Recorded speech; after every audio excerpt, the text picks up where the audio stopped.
Greetings, movie and comic book fans. My name is Darcy Oliver, and I'm actually joined by a very special guest here today. For those of you who are fans of the Star Wars community or fans of shows such as Star Wars Clone Wars or Rebels or even The Force Unleashed, I'm joined here by a very special guest, and that is Sam Witwer. Sam, thanks very much for joining me, man. How are you? How's it going? Beautiful, man. So I want to start by talking about Star Wars, obviously, and talking about this franchise that you've been involved in for a number of years. You've been involved, like I say, with The Force Unleashed, with Clone Wars and Rebels, but what was your earliest or the first time you remember seeing a Star Wars film? My father bought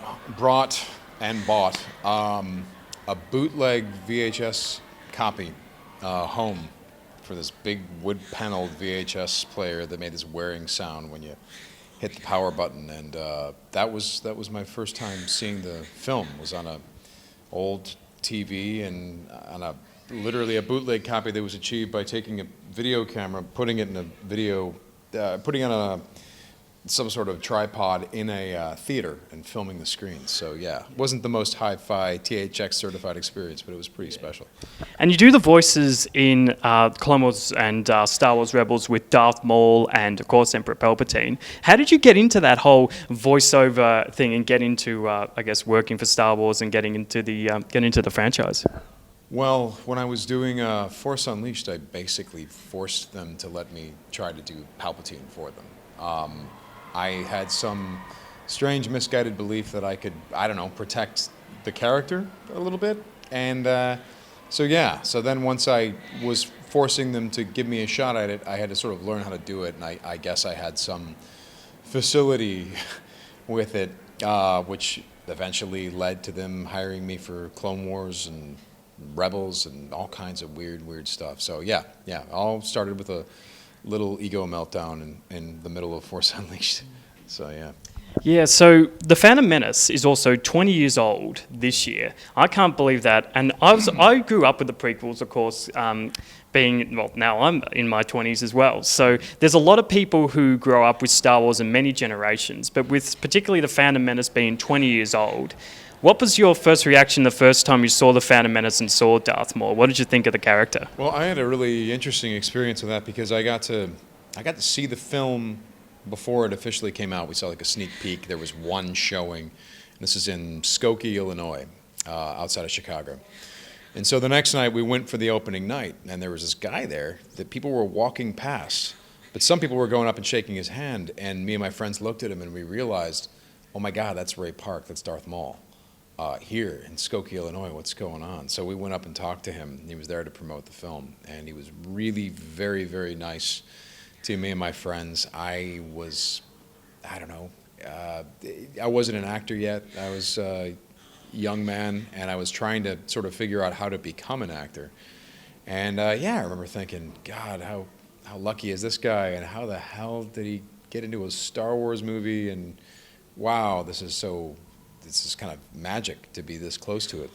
So if someone had taken me aside then and said, hey, in 20 years you're going to be voicing this guy, I would have thought they were smoking crack. It's been a real surprise. I would have not believed them if they told me that. Yeah, and like I say, growing up I also loved playing the Force Unleashed video games, and it was great because that character was kind of modelled around you. And particularly with Star Wars Battlefront 2 and the games that were coming out, particularly with Janina Gavankar's character, with Iden Versio, do you reckon we could ever, and because now we've got things like Disney Plus and things like their whole streaming service, do you reckon we could see those characters in a live action format, maybe even a series sometime along the road? That would be fun. Yeah. Have them all meet each other. Anything is possible. It's a big universe out there. I think you'd have to tone down my character's kind of power level, maybe even Janina's aim, but it could be fun. Yeah. Because I feel like the galaxy, particularly Star Wars, it's such a vast universe, and anything can really happen now, particularly with Disney having its own streaming service. Right. And you never know. We could see you pop up in a live action kind of version down the road, maybe. Who knows? I kind of feel like after Maul showing up in Solo, and after the Clone Wars has been revived, I guess anything is possible. People for years have been like coming up to me and saying like, hey, you think you'll ever make the Clone Wars again? And I was like, oh, that's so sweet. No, that's not how this business works. That's not how it goes. Or they'd be like, think Darth Maul ever be in a movie and you'll voice him? And I'm like, oh, that's so sweet. No, that's not how this business works. And now I'm really reassessing. The fans seem to know better than me how the business works. So when fans say things to me like, oh, this would be great, I can sit there and be skeptical, but at the same time, a lot of things that they have told me that I've been skeptical about are coming to pass. So it's very strange. It's very, very strange. And lastly, Sam, before I let you go here today, we have like this great pop culture festival with Oz Comic Con, and you go to all these conventions all over the world. Why do you think it's important that we have conventions such as this, particularly for fans who love, pop culture and everything else like that? Share enthusiasm. When I was growing up, I think that people weren't as open about the things that they loved as much. And I surely remember when I was getting older, like everyone was kind of doing their best to be as cool as they could be and sort of be cynical and watch a movie and just like not even respond and just kind of be so cool. And now there's been a real shift in culture where it's actually very cool to be enthusiastic, to be excited, to share that enthusiasm with others. And I think that's what these cons are all about.